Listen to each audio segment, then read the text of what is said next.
back, relax, and maybe get yourself a snack. Me and you gonna have a little chat about books. Hey guys! So I'm here today to review two books, both of which actually fall under the kind of subcategory of new weird. So the first one I have to review for you is The Scar, which is by China Miéville. This is the second one in the Baslag series, which is started off with Perdido Street Station, and this is the second one. Then I also have Borne by Jeff Vandermeer to review for you, which is, I believe, a standalone. Borne is set in a world that is completely foreign to our own.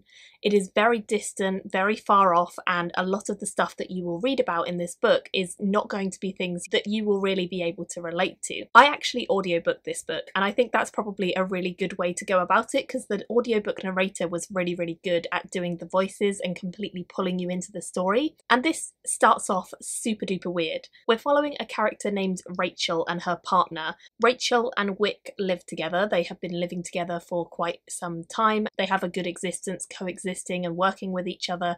Rachel goes out and scavenges and brings back what she finds to Wick, who has engineered these extremely advanced scientific bugs that can decode data and understand things and figure out what stuff does.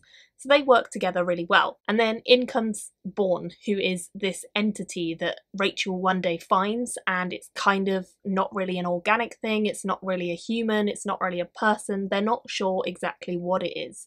But it does seem to have some sort of life to it. And Rachel brings it back and Wick is like, give it to me, I can find out all about it from my bugs. And she says no, and she actually keeps it for herself. And she names it Borne, and she kind of takes it into her life and she tries to uncover what Borne is. And that's basically the root of the story. But alongside that, we have a universe where we're following flying bears, we're following a company that is completely barbaric, and we're following a magician who is totally against the bear and trying to kill it. It's got a lot of very bizarre stuff going on, hence I guess the category new weird works very well for this. And it's very far-reaching, it's very futuristic, it has a lot of completely bizarre and weird stuff that combines fantasy and science fiction ideas together. What really drew me into this story was the character of Borne. Borne actually becomes the character who can speak later on, and we see them as they kind of learn about themselves and try and understand exactly who they are, where they come from, and what their purpose is. Borne doesn't really know exactly how they got to be there on the Earth or on this bear where Rachel finds Borne, but they do know that they want to learn, and that's kind of the root of their story, is learning, developing, understanding, trying to test the limits of what they can do.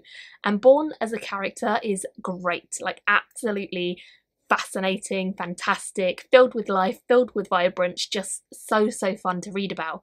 And at first when I started reading this, I felt like maybe it was going to be too weird for me. I actually thought at first, sometimes you get a feeling of what rating it might be, and I thought it might be a 2 stars because I was just like, I don't know if I'm really into this, it's just not completely hooking me yet, and it just feels a bit weird and maybe too weird. But because I had the audiobook and the narrator was doing a really good job, I was like, I'll just give it until the halfway point and see how I go. And I really enjoyed it in the end. I ended up actually completely loving this book, and just, it is weird, and I don't think the ending was my favourite ending at all. I think there was some stuff that happened that irritated me a bit, which is why I took off one of the stars. But besides that, the exploration of Borne as a thing, a person, a character is so well done, and they discuss some really interesting topics. The book kind of acts as a backdrop for discussion of these things, and it just worked really well. So I actually really loved it. I ended up giving it a solid 4 stars, and I definitely think it's well worth reading. But I will say, if you are struggling a bit, just try and get the audiobook or try and power through to at least the halfway point and then see whether you're actually liking it or not, because yeah, it did take me a while, but I ended up really enjoying it. So that is the first book. The second one I have to review is The Scar by China Miéville. Like I say, this is the second one in a series, but you could easily start with this book because the crossover between book 1 and book 2 is literally a line in the book, that's it, and it's one character who knew a character from the previous book. That's the only connection that we really have, and the fact that it's set in the same world. So you could certainly jump in with this book being your first, it wouldn't matter at all, and then you could still go back and read a bit more about the other book in the series and it wouldn't spoil things. This book actually follows a ship, and we are following a character called Bellis who lives on the ship. She is on a voyage with the rest of the passengers to go to a new colony where things are being set up because she wants to escape the town where she used to live, which is called New Crobazone. New Crobazone is kind of the centre of the first book. It's where everything is set, so it's the only place in the world that we've really seen up until now, and we're following her as she goes on this adventure on the seas to try and get to this new place away from everyone and everything she's known, because she's worried about being discovered and tied to some of the events that have happened in the past in New Crobazone, and she doesn't want that. She's decided she's going to leave and she's going to start a new life for a couple years before coming back. Now, we follow a lot of her writing in sort of diary form, and we also follow a couple of other characters who are on the ship with her, such as Tanner, who is in the slavers part. He is a remade, which in this world is basically a punishment that you can get if you do some sort of crime. They can remake you by adding some sort of tentacle or limb or horrible appendage to your body in some way, and it's usually a bosh job where everything is just kind of shoved together and it's not very good. So we follow Tanner. He's actually had these tentacles of an octopus kind of grafted onto his skin, and he is a slave along with a couple other people he knows who are working the decks and kind of getting them there to the new colony. They are being brought over to set up and work as slaves there. However, en route, whilst they are going to this new place, they are actually attacked by an airship and pirates, and they are taken to a new place which is called Armada, and that is where their new life begins. They are stuck there, they are press-ganged into living there, and they have to set up an entirely new life away from everything they thought they were expecting and going towards. For some of them, it is a great thing. For example, the slaves, they're not slaves in this new place.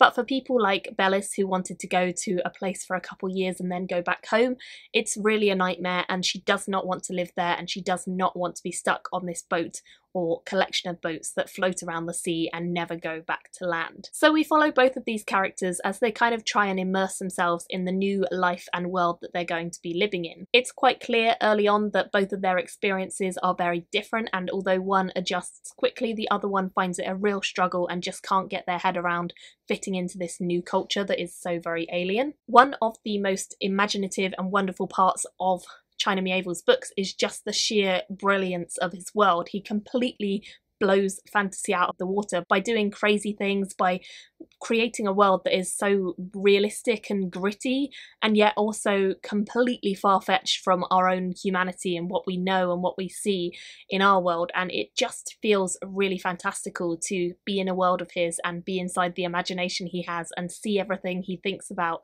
on the page in front of you. It really does feel like a book where you can imagine things and you can sense things and immersed in the story more than some other writers, and I think he does that so well. The story itself kind of draws on the old adventure of pirates who go around pillaging and journeying to great depths, and there's all sorts of things like old sea monsters that get involved as well. There's quite a few moments in the story where we see inhabitants of the city scheming or plotting to undertake huge plans to do with monsters, and it gets pretty exciting. Although I do think all the characters in this book are done very well, they feel realistic and interesting. They're not exactly people that you would like if you met them. They are quite blunt and tart, and they don't really come across as someone you would be friends with.